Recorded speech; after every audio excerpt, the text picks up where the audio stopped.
All right, morning. How's everybody doing? It's gonna be a great day, and we'll see what shakes out. We are Tuesday, early in the week, but still a great day and lots of great stuff going on. Hope your night last night was good. I found myself in a great conversation with a friend of mine who's not living here, and just encouraging them and listening. And man, it was good. It's rich. I love just uh, getting with people and hearing life struggles and kind of sharing some insight and things like that. And it's rich. We're in the people business. All of us who are Christ followers are in the people business. That's what we do, and so we are about relationships. So let me move this thing out of my way real quick, and I'll get back to going. All right. Sorry, I got some stuff in the way here. All right, let's try that. There we go. My screen gets crazy every once in a while, so it has a mind of its own. So we're in the book of Titus and chapter 3. So we rounded the curve. We're on the home stretch of finishing this book up. Man, it has been so rich. I am in love with just the scriptures and the daily reading of it and studying of it, and then putting some thoughts together for you and me to kind of carry through our day, and it's just rich. And so we're moving in today, very similar to what we looked at when we were studying the book of Peter, and as well as Ephesians and Colossians. All of these, Peter, Paul, they all have some very common themes, and one of them is how we react to our environment. We are living in a time, some would say, post-Christian or whatever in America, however you would define that. We are living in a day where our government is and has been for a while pursuing a very aggressive anti-Christian agenda, and we are living in that kind of a culture, right? You look at what policies are being put forth, whether they pass or not. I guess determines on the ebb and flow of government, but the agenda, what is being pushed, whether it's successful or not, and a lot of times it is, is very anti-Christian agenda. So how do we respond to that, right? Now, in polling numbers and things like that, in 2001, 83% of the country considered themselves Christian. When asked the question, what if anything is your religion? 83% said Christian. Now, when you look a little closer to us in 2019, 65% believe that. So we see kind of a downshift even in our own culture of who believes in Christian values. That doesn't mean that everyone who said that they identify with that is, right? I mean, in the South, everybody identifies as a Christian, right? If you, that's just the way it is. We're not a communist, so we're Christian, and everybody identifies. But whether they go to church, whether they believe the scriptures, they believe in God, then they consider themselves a Christian. God, country, and that kind of thing. So we find ourselves in this situation, not too unlike what was going on the island of Crete with their in fact, very few of there would even say that they were Christian. And then the government certainly had an anti-Christian agenda because it was self-absorbed. It wasn't, though, that they were opposed to Christianity. They were for freedom, power, control, all of those things. So how do we respond? This is the question that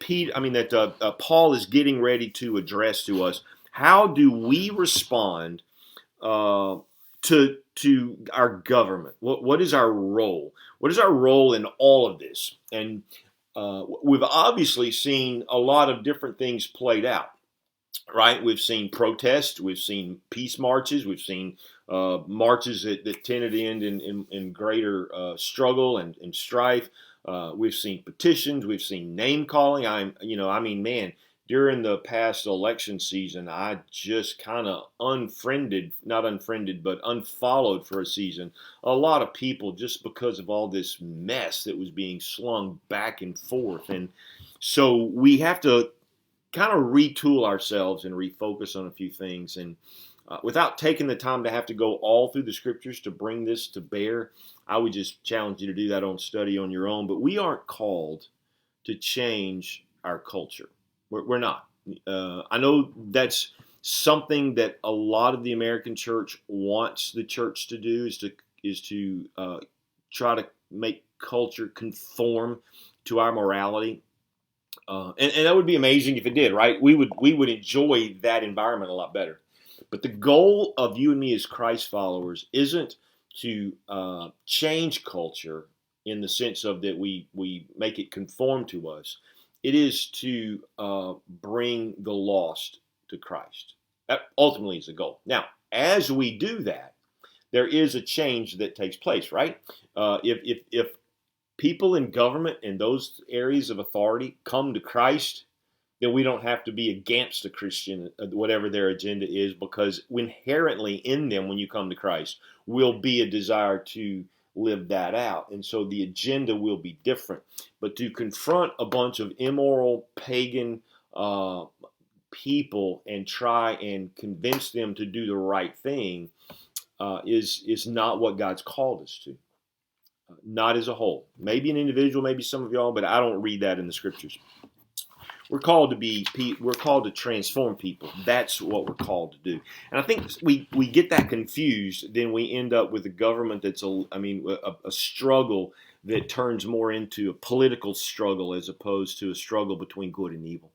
And that's what we wrestle with. We don't wrestle against flesh and blood. We wrestle against principalities and darkness and those issues that the scriptures speak of. So I'm not called to make my country moral. Listen, people who live in a moral country still go to hell, don't they? Right? I mean, so if we expended all of our energy as Christ followers to make this a moral country that adhered to our values, it doesn't really do anything to bring people to Christ. And so my goal is, and your goal is, to bring people to Christ. So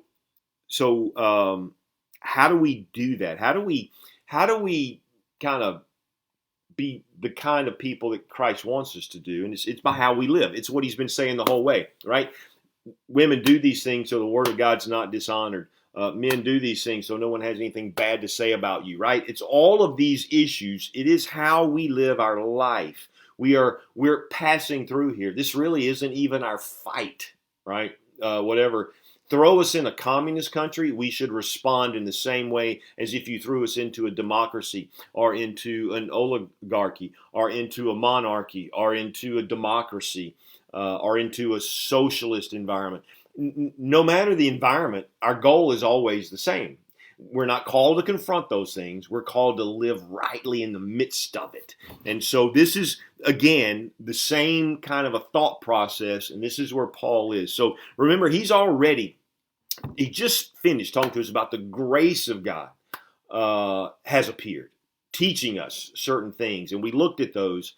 And now he says, having gone through that great thing of who Christ is and this blessed hope, that's where our eye is, toward the blessed hope that is to come. He says in the process of all of that, chapter 3, verse 1, remind the people to be subject to rulers and authorities, to be obedient, to be ready to do whatever is good, to slander no one, to be peaceable and considerate, and always to be gentle toward everyone.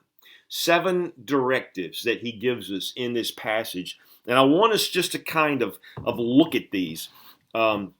See, our goal, one more time, is to be trophies of his grace. We are to exemplify what happens and what a person does when they have been transformed by the gospel of Christ. When the Spirit of the living God has come to rest in them, we should be vastly different citizens than the average citizen in our country. We have to work doubly hard to stand out, because there are a lot of people in Christian name who are doing terrible things and being ugly in the process of their attacks on government and things like that. That makes it even more difficult for us, because we get lumped into their deal. So my job is to stay clear of being aligned with anybody other than Christ, and to promote goodness. This is what he's calling for. Jesus said the same thing, right? When they tried to trap him with the hey, should we pay taxes to Caesar or not? Because they knew that the taxes paid to Caesar was going to only impoverish them even more and put them in greater bondage. And the Pharisees really wanted to trap Jesus between two poles. And what he said was, hey, look at that denarii. Whose name is on it? Caesar. Well, then you render to Caesar what Caesar's. And the only time that we don't do those things is when it goes clearly against the Scripture itself. That's when the apostles said, "Hey, judge now, really, what you want to do with us. We have chosen that we will obey God when man puts himself in between our objective."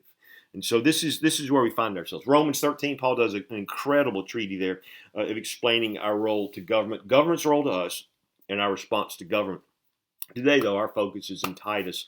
And so let's just kind of wander through these. So this is what he tells us to do. Living in this hostile environment, what's my responsibility? All right, so I'm going to put blinders on, and we're going to focus on these things right here. And this is what he says. You be subject to rulers and authorities. That means that just as a husband is submissive to his wife by loving and sacrificing for her, a wife is submissive to her husband by lining up underneath his leadership. We do the same thing with our employers. We are to do the same thing with those in authority over us. And so our government officials and our police force and all of those things, what is our role? To line up under them, to be subject to them, to get along with what they tell us to do. The only time we don't do that again is when we don't subject ourselves to them when they are telling us and forcing us to do things that violate the Scriptures themselves. And so now, however broad or narrow you want to put that focus, just be sure you biblically understand what God does require of us and what's just our preference. And so we're to line up under them. We should do everything we can to go along with what they have. And then he says to be obedient. That means that, and it's similar to that. It just means that we're not trying to be against everything. We're going to be obedient where we can, and this is what we do. And so there's that concept of when we can't obey, let's obey. And so we think about practical terms and things like that of the government. Let's just be those citizens that they don't have to worry about. That's what it means. That we're not out there trying to break laws and out there trying to create havoc. We're basically good citizens. This is what he says. And then the third one is that you and I are to be ready to do what is good. Now, this is a different thing. This is a call to action. Two things are somewhat attitude that actions then replicate from. But this is to be ready to do whatever is good. That means that there's this eagerness to join in any good work that there is. So when our government calls us to do a good work of maybe keeping the streets clean, or a disaster strikes, and we're going to join in with our government to help clear the area, those kind of things. This is what it means to be eager to do whatever's good. Whatever the government's doing is good. we should join them in that. This is what he's speaking of. To be ready to do whatever is good, eager to do that. We should volunteer a lot in our communities and in our. This is something that we should be about, right? To help enlist change when it's good, eager to do good. And then verse 4 he says to malign, or to slander no one, rather.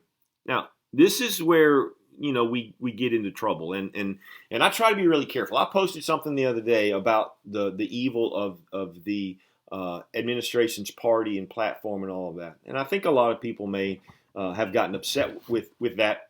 There were those who really appreciated it, and there were those who really, just didn't like it. And I hear from all of those, and I'm cool with that. But what you should have noticed, and maybe you didn't, I never attacked a person. I honor our president, and that is what the Scriptures call me to do. And so that's what I do. The platform and the agenda and the policies, That's what we come against. We're not to malign anyone. So when the last administration was in place and you wanted to trash the person, I'm telling you, as a Christ follower, you're in violation of Titus chapter 3, verse 1 and 2. If today the present administration, you don't like them and you attack the person, and call them names and demean them and all of those things that we do, you're in violation of Titus chapter 3, verse 1. And we don't malign people. We have issues that we speak of, but we don't malign people. This is what he says. And I think it's important that we make that distinction. I just think that there's too much just and too much silliness, really. When you start giving pet names to people and calling them certain things in a derogatory fashion, that doesn't make you look well. It makes you look junior high-ish. And that's beneath who we are as Christ followers. Okay? Let's don't be caught in that. Then the fifth one that we look at is this peaceable. And to be peaceable, not fighting or quarreling. My agenda is the gospel. The only reason why I put up the things that I did earlier because those things are in direct violation of the Word of God, and I'm gonna call those out. The peripheral issues, taxes and all of these things, those are that's not my. I just want to remind people that the gospel is what it is, and that there is a standard that God has given. Whether you want to bow your knee to that or not, that's up to you. I don't want to make people moral. That's not my issue. Moral people still go to hell. I want to be peaceable. I don't want there to be a quarrel. In fact, in one of the things when I posted the other day, someone kind of was coming back and attacking really the last president and promoting this present president. And my question to them was, hey, do you understand the gospel? And I invited them for coffee. We could have a conversation. They politely referred to, hey, you can share it here, which I did. That's the goal that should be our agenda, is to always proclaim Christ and his gospel, right? Not a political side or a political party or anything like that. But it should be peaceable. I'm not trying to create conflict. I'm trying to bring unity by bringing Christ. If Christ creates the conflict, that's all right. He did come to separate, right? He said, "I didn't come to do that. I'm going to separate mom from dad and parents and all that." The gospel does that, but we at least present the gospel. Then he says, "I want you to be considerate. That is reasonable. To be reasonable, to be forbearing, to be considerate of human weakness." I think we have to be a little more empathetic and understand why some of these people do what they do. It may be, who knows what the reasoning is, but we have to be careful about what we do, and to be reasonable. Let's just always be looking for some fight somewhere. Let's choose our battles. We do that with our family. I'm not always coming down on my kids about everything. You choose that battle where you think, okay, we need to have discussion about. And then lastly, he says, and always be gentle toward everyone. It's a great word of advice right there. The word gentle is the word that is to show all humility. To regard others is more important than ourselves. That's what it means. So we give deference to everybody. And this is what the scriptures consistently throughout calls you and me to do, and how to respond to the government. And so I just think it's important that we hear that today, because that's where we are in the text, and in light of a lot of our division and stuff going on, this is a great message to be reminded of. Love you guys. Have a great day. I can't wait to see you tomorrow.